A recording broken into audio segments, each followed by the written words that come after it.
I'm I'm going to very briefly give you some headlines for the next theme on policies and institutions for resilient food and water systems. Um, it's very important. We can have very successful examples of permaculture or water management in a very, very small scale, wonderful stuff. But the whole issue is how do you scale it up? How do you spread it? And very often the obstacle there are the kinds of rules of the game, the policies, the markets that constrain possibility, or on the contrary, make it possible to change system dynamics in major ways. So this focuses on policies and institutions. There are lots of people associated with this theme. There's a poster over there which gives the names of individuals who are part of this theme, although I should say it's very nice that in CAWR we actually have people who navigate, who move between different themes. It's not watertight, they're not silos, there's a lot of fluidity, which you would expect for water. People move around, so very often people are aligned with 2 or 3 themes in CAWR, and I think that's great. One very important area for us is the whole issue of access and control over water and food. And quite a lot of our work focuses on developing or identifying ways of promoting more equitable property rights, agrarian reform, and community control over productive natural resources for food and water sovereignty.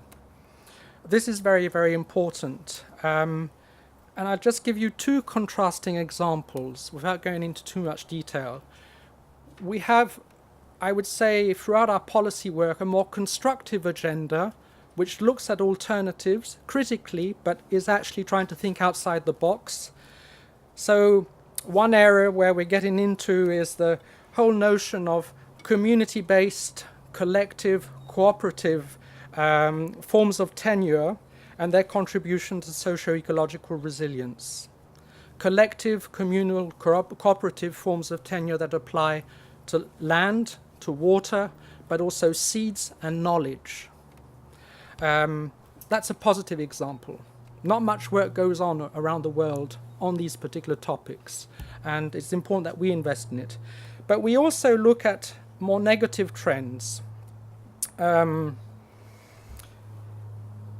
The theme of enclosures. A lot of resources are continuing with this, well, a lot of things we see today continue with this trend of enclosures, which became sadly famous at the time of the evictions of Irish tenants in the 18th century. This process of enclosure continues around water, land. It's obviously known as land and water grabs, but it goes further. And currently a lot of individuals, farmers, pastoralists, indigenous peoples who live in these areas are being kicked out, and their rules of access, use, their policies to manage those environments are being replaced by other rules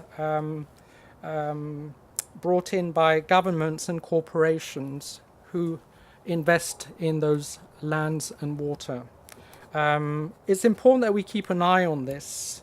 In Africa, something like 60% of the land grabs have actually been used to produce biofuels, not food for people, but fuel for machines. I don't know if you can see this. And we need to keep an eye on these sorts of things when we work on policy. The positive developments, but also the threats and the various actor networks that are promoting certain pathways to development and associated costs and benefits. A second area which is very important is to be very clear that we're adopting a human rights approach to food and water through our transdisciplinary and gender transformative research. We recognize that hunger and the lack of access to water, that's a human-made thing. It's not inevitable. There's structural inequalities that bring that situation about. There are a number of human rights human rights texts, documents around, which spell out legally binding obligations for governments. And we're using this quite a lot in our work, adopting a rights-based framework to emphasize rights to food and water.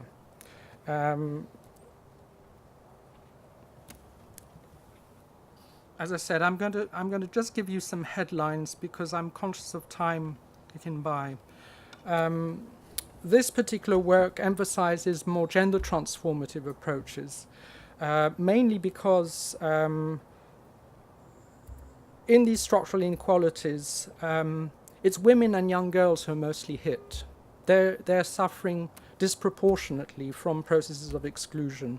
And it's very important that we have ways of understanding the world that are gender sensitive, gender inclusive, and more than that, gender transformative. And by that, we mean that we're looking at what disparities exist, how to address them, but we also integrate men in the work we do, to go beyond the simple notion of empowering women, but also questioning masculinities that might reproduce forms of power, domination, and exclusion. This is very important. Most of the food in the world is produced by women, and it's very, very important for us to have approaches that are relevant to that part of humanity. So this theme that marries human rights approaches to food and water with transdisciplinarity and gender transformative approaches is tremendously important. Okay, the next big theme is simply to look at the various policies that can help food and water systems deal with change, whether it's climate change or natural and human-induced disasters. So we look at things like agricultural subsidies, food safety regulations, seed laws and intellectual property rights, food procurement rules, overseas aids and its impacts, and also trade rules and markets. You know, looking at that policy architecture that actually shapes pathways for development in the food and water sectors. A third area, fourth I think, is a big focus on strengthening local organizations and collectives in the management and governance of food and water to enhance social justice and socio-ecological resilience. It's in recognition that a lot of food and water is actually managed and governed by local organizations. And it's very, very important to think of ways of strengthening their role in the management and governance on food and water, both in urban and rural areas. We can say more about that in the session afterwards. As I said, I want to just give you some headlines because we are going a little bit over time. The next big area focuses on economics and what can be done to re-govern markets, trade and investments for socially just and resilient economies and ecologies. And here in particular we're looking at the kind of financial instruments, the kind of funding that's required to promote transitions towards agroecological-based farming or more sustainable forms of water management. But we're going beyond that. We're also looking at the potential of other forms of economic exchange that go beyond money-based markets to include notions of solidarity economics, reciprocity, gift, barter. In other words, work that renews with a tradition of economic philosophy that somehow has been lost in the last 80 years as we've been locked into some very strong neoliberal thinking. This again is very important, is how do we organize economic life in order to sustain our lives and the life of our planet. So we've got some big issues and some big ambitions, but we are looking at these questions. We don't want to tuck them under the table. Now, as a theme, this particular theme is very much interested in knowledge and the politics of knowledge, and how do we transform knowledge and ways of knowing. So several of us are very much interested at the value of non-Western epistemologies and ways of seeing, particularly indigenous knowledge systems, and how they can help us think through our work with indigenous communities. But equally, there's some interesting developments in political ecology that clearly transcend the nature-society dichotomy and critically try to understand the complex interconnections across natural and social worlds. This is quite important. How do we approach knowledge, its politics, the values, the ideologies embedded in knowledge? Because knowledge is power, it serves certain interests, and we need particular types of knowledge to shift the current systems in food and water towards more equitable, inclusive, resilient futures. And finally, we spend a lot of time thinking about how to democratize the governance of food and water systems, recognizing that currently there's a huge democratic deficit in the way key decisions are taken in society on how food, water should be distributed, managed, and for whom. So here we play around with a number of methodological and institutional innovations that make excluded voices count much, much more into policy making and risk assessments. So this is a picture of a citizen jury going on the governance of agricultural research in Karnataka in South India.